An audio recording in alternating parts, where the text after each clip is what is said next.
Muscle Shoals is located in the northwest corner of Alabama. This unlikely music hotspot town received its fame from its #1 hit recordings that took place back in the late 50s and early 60s. There are two well-known recording studios, Fame Studios and the Muscle Shoals Sound Studios. These studios are responsible for millions of sold recorded and published music throughout the world. The music scene has a southern blues, soul and R&B, country, and southern rock vibe that still holds the same feel sonically as it did 50 years ago.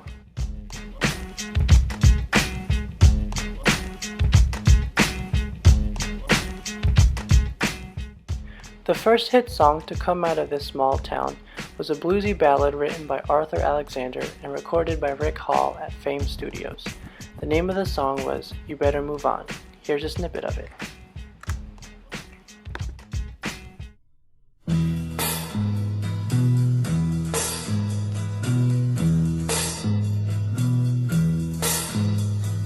You asked me to give up the hand of a girl I love. You tell me I'm not the man she's worthy of. But who are you to tell her who to love? That's up to her, yes, and the Lord above. You better move on. Well, I know you can buy her fancy clothes and diamond rings, but I believe she's happy with me without those things. Still you beg me to set her free. This song gave Fame Studios the momentum it needed to make its name known and put Muscle Shoals on the map. Soon, artists like the Beatles and the Rolling Stones started covering songs produced in Muscle Shoals. From then on, the studio started producing records with the iconic Muscle Shoals sound. This distinct and unique sound has shaped the history of popular music and has pioneered new methods of making music never before seen or done in that time. One example of how Muscle Shoals interrelates with the music business is through Rick Hall. He was a musician and songwriter, as well as a producer and businessman. He knew how to write a hit record, record it, and play it to the DJs to get them to sell and distribute it. He knew the ins and outs of the industry before there even was an industry.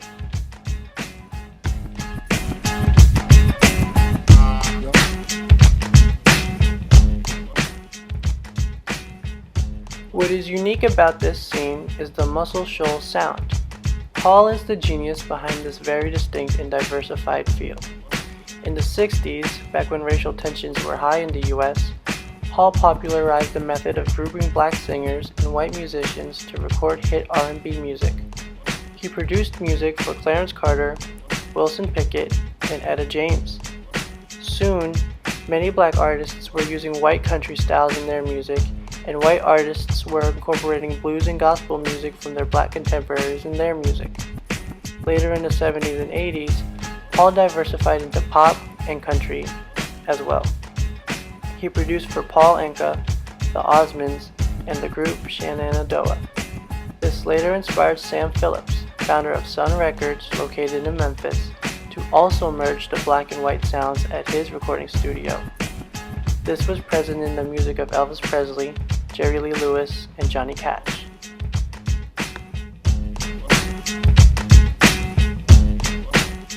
The Muscle Shoals approach to music was that there shouldn't be any barriers when creating music.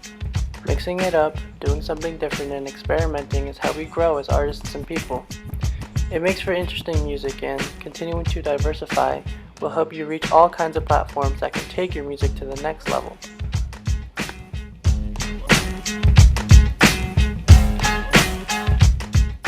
One group who was a vital part of developing the Muscle Shoals music scene was the Swampers. Originally called the Muscle Shoals Rhythm Section, the Swampers got their name from the swampy soulful sound that they produced, which was like a cross between Memphis R&B and Nashville country. The Swampers were the studio musicians working for Rick Hall, who gave Fame Studios the Muscle Shoals sound. They feature on more than 75 gold and platinum hit records. The original Swampers were Barry Beckett on keys, Roger Hawkins on drums, David Hood on bass, and Jimmy Johnson on guitar. They have been featured on #1 hits such as Tell Mama by Etta James, Shake, Rattle, and Roll by Arthur Conley, and I Never Loved a Man by Aretha Franklin. They are most recognized by a lyrical shout-out in the Leonard Skinner hit Sweet Home Alabama. Now Muscle Shoals has got the swampers, and they've been known to pick a song or two. Lord, they get me on so much. They pick me A little later down the road, they moved on and opened their own recording studio, the Muscle Shoals Sound Studio, where they have produced hit records for artists such as Cher, the Rolling Stones, Bob Dylan, and Willie Nelson. Another major player in this scene was Aretha Franklin. When people found out that she recorded in Muscle Shoals, Alabama, many singers wanted to get the same sound that she was bringing to the table, so they made their way to Muscle Shoals too. She made the area a music destination even though she only recorded one song there, which was the 1967 hit I Never Loved a Man the Way I Love You. She still kept using the same session musicians though, but she would just fly them out to New York to record. Lastly, we have the biggest baller this side of the Mississippi, Mr. Rick Hall. Rick Hall started Fame Studios and he single-handedly got the name Muscle Shoals, Alabama on the map.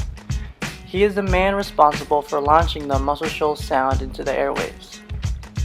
The best way to describe the Muscle Shoals sound is it's a mixture of gritty R&B and country soul. He is also the man behind the aforementioned popular session musicians, the Swampers. He was an integral part of developing new and interesting combinations of music that weren't being developed or practiced during that time. Muscle Shoals was a very important music scene and it has such a rich history. Because during the time of racial turmoil in America, many people in the music business did not like the fact that black people were recording their music with white people. It stirred a lot of controversy, but that didn't stop them from doing it. Muscle Shoals changed the music business in America, and it shifted away from its racial indifferences. They paved the path that we're now on, where black music and white music are so integrated that we don't consider them different anymore. We have come such a long way, and there is so much freedom in music today because of guys like the Swampers and Rick Hall, who mixed styles and genres and people and made great sounding music from it. So a couple of interesting facts about Muscle Shoals. Muscle Shoals is the place where Leonard Skinner recorded the first of 2 versions of the 1973 hit Freebird. The Swampers' first recorded album in their new studio was Cher's 3614 Jackson Way, which happened to be the address of their studio. Bob Seger recorded a demo of his hit Old Time Rock and Roll in Muscle Shoals with the Swampers. So after the 80s, studio business started to decline and publishing became the big earner. Studio time became more of a luxury than a necessity. Everyone started recording their music themselves and everybody had their own studio in their room, which relates back to the DIY artists that we talked about like week 2. Everyone is their own manager and producer and promoter now. Today, the original studios have been added to the National Register of Historic Places. Recently, the Black Keys recorded their 6th studio album, Brothers, in Muscle Shoals, and the album was nominated for a Grammy in 2011. Also, the Band of Horses recorded their 3rd CD, Infinite Arms, there, which was also nominated for a Grammy the same year. So if you're curious to learn more about the Muscle Shoals music scene, you can watch the 2013 documentary, Muscle Shoals, which goes more in depth about the inspiration and the impact and the influence of the Muscle Shoals sound. Thanks.